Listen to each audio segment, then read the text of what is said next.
The Story of Kozaky. Just like with my video on Gigabyte, I'm going to take Kozaky's story from his various appearances in Yu-Gi-Oh card artwork and make up a story. Kozaky is a genius scientist of Dark World who wants nothing more than to help people with his inventions. But seeing as he's from Dark World, that's a problem. The people in Dark World are all a bunch of assholes who are more interested in finding people to sacrifice for a good harvest than anything. Kozaky wanted to be a hero of Dark World and change everyone's heart through the power of friendship, but he had one problem. He only had 400 attack. So Kozaky went to work and created Giant Kozaky. With the Giant Kozaky, he went around Dark World helping people with his friendship. On his humanitarian travels through Dark World, he found the charred remains of a wood creature. So Kozaky took his husk to his lab and equipped him with a whole bunch of badass armor so that he could help him fight evil or something. With the success of restoring INPACHI, he sent out to look for more dead people to reanimate with his badass armor, and came across a dead lizard man. So he took this lizard man back to his lab and fixed him up with some sweet armor with spikes and shit.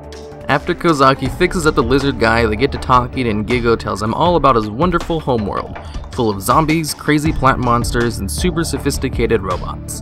All of this really sparks Kozaky's interest and he decides to help YGO get back to his homeworld. So Kozaky gets to work on developing a machine that can tear a hole in reality and looks online for some ideas.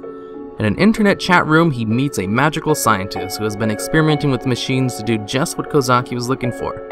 So Kozaky and the magical scientist email each other back and forth discussing all kinds of things, like their favorite movies, places to eat out, and their feelings for one another. With the help of the magical scientist's collaboration, he invents the evacuation device and successfully launches YGO back to his homeworld.